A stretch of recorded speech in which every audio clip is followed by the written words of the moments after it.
Hello, welcome to my channel. My name is Meme, also known as Memsnaij. I am an early years educator. I'm also a natural hair enthusiast and I am a parent of a 9-year-old.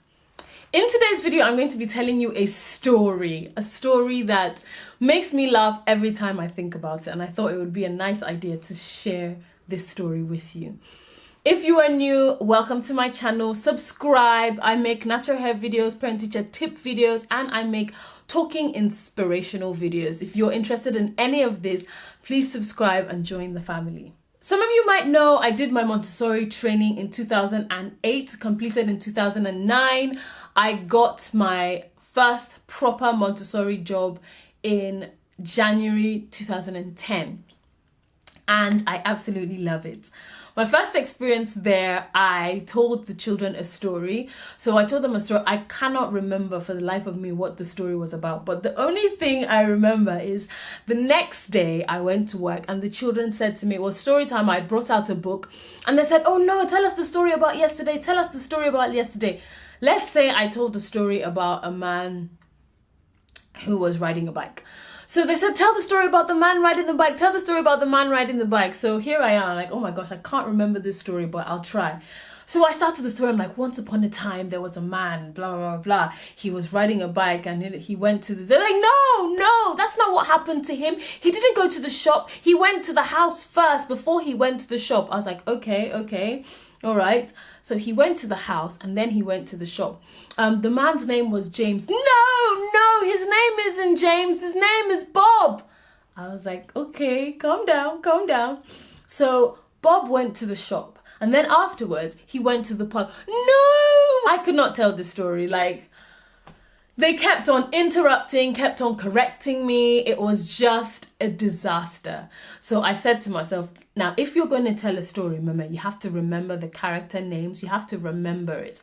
So the next time I told them a story, after that, I can't remember how that day went, but I know I felt so bad for them that I couldn't get this story right, and I said to myself, I better start writing down the stories I'm going to tell from my imagination, because you cannot tell a child a story from your imagination and then get it wrong. They remember these things. So the next time I told a story, I wrote down the character names. I made it very short, very easy to remember. And I told this story for about, I would say, 5 years. I told the story in every other classroom I worked in. And it's a very simple story about a man who heard a noise and he didn't know what it was. He checked in this room and he went downstairs and checked in that room and he went down there and the children were like, what's this noise? And he opened the window, he got downstairs. So this man lives in like a 5-story apartment. So he goes down from the 5th step to the 4th and the 3rd. So he's going down, checking the rooms. And then he goes down to the 2nd one, checks the rooms. And he goes down to the 1st one, checks the rooms. And then he looked out the window and realized that the gardener was mowing the lawn. Such an anticlimax. I always wonder what the children like. For some reason, I wanted to go, oh, there was a bear outside. And I was like, nah, let's make it something that they see every day. Let's make it something really easy and something that I'll remember. Because if I say a bear, then I have to describe the bear or something. Like, let me make it something relatable. So I said that the gardener was mowing a lawn. I told that story for a very long time and it was a very easy one, just 5 steps. He goes down, the things he checks in the room, kind of made it relatable to them, like checked under the bed, where's the sound coming from, is it the cupboard? That's how like I would incorporate language, and I told that story for a very long time. And the children seem to enjoy it, but when you've been in a school for over 2 years, the story begins to get a bit boring, and I noticed that I would tell the children who were just moving into the class the story and they would be so excited. But the ones who'd heard it before, it was like, oh, man, come on, can you create something new? So thanks to my 2 colleague friends, Melissa and Obehi, both of them used to do this thing where they would create a character and they would base any story they were telling with characters. And so I thought to myself, this is a brilliant idea. I can do this same thing, giving language and talking about different parts of the room. And now not only restricting it to a house, but actually talking about like different places. The character could go to the park. The character can go to the museum. The character can go anywhere, and you can expand on the child's vocabulary with that and, you know, describe the experience. And, you know, I just used to watch them do it, and I thought, wow, this is an amazing way to expand on this story that I am telling the children. And so I started to do that. I created a character which is based off on a real character. My village in Nigeria is called Opobo. And so I would tell the story about King Jaja of Opobo, and I would talk about how him and his children and his wife, they lived in the castle, and the guards that they had working in the castle, and they would go to the market, and they would ride their bike to the shops, or they would travel on an airplane and go to a different country, and we would describe things in that country. And, you know, it's just like seeing the world through King Jaja and his family's eyes, you know. And that's how I've just been able to keep the story going. So now in my classroom, it's like, Meme, tell us a King Jaja story.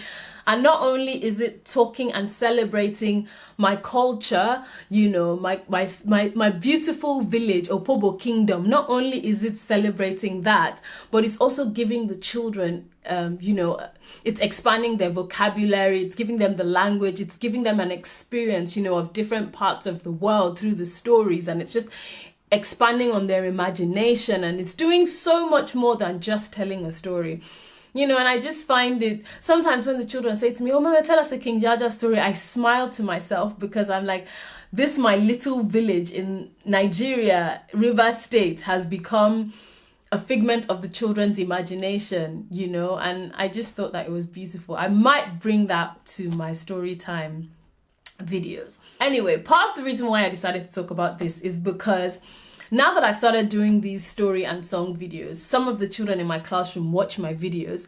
And so now it's not King Jaja stories. It's not Meme, tell us a King Jaja story. It's Meme, can you tell us the story about the shy piggy? Meme, can you tell us the story about Elle?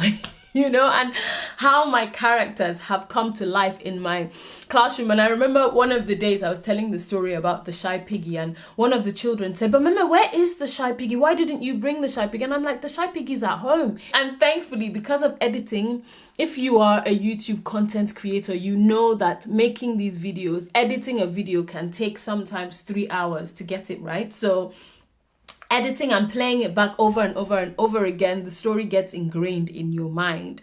So when I'm telling the stories, it's very easy for me because I remember everything that has happened in the story because I edited the video. So I have 3 things to say. First, to the parents of the children in my classroom, yes, guilty as charged. I am responsible for the King Jaja stories, I'm responsible for the shy piggy stories, and I'm responsible for the stories about Elle. King Jaja was a real person. Opobo is a real place. Check it up. It's in Wikipedia. 2 teachers. Honestly, you guys, this has saved me when it comes to developing the child's language, imagination, even teaching about like geography, different parts of the world. If you want to introduce a topic, like introduce a part of the world that you want to talk about. You want to talk about culture, you want to talk about geography, you want to talk about even helping the children remember the names of places and different parts of the world. Story. Create characters and base the story on their lives. They can travel to one of these places that you want to teach the children about. I tell you, it has made it so much easier, and the children just remember because of stories. You know, it's amazing. It's amazing. I have shared on my channel here a video where I talked about teaching children abstract concepts through stories and games. And honestly, stories have really saved me. If I find a child struggling with something, I just insert it into my King Jaja story and talk about it. It could be a shape, it could be a color, it could be, you know, a part of the world, it could be anything, it could be a continent name. Just insert it into the story and somehow it sticks. And finally, I want to say to my dear loving colleagues, you guys are the bomb. The things I've learned from the people that I've worked with over the years, from that my first job in Scotland, all of you, every teacher I've worked with, I've gotten something from and have been the inspiration for my life and my journey, you know, and I'm so thankful to be doing what I'm doing and to be where I am. Anyway, I hope you enjoyed that story. I hope, you know, put a smile on your face the way it puts a smile on my face. I'll see you in my next video. Don't forget to spread love, spread positivity, and live to inspire. Bye.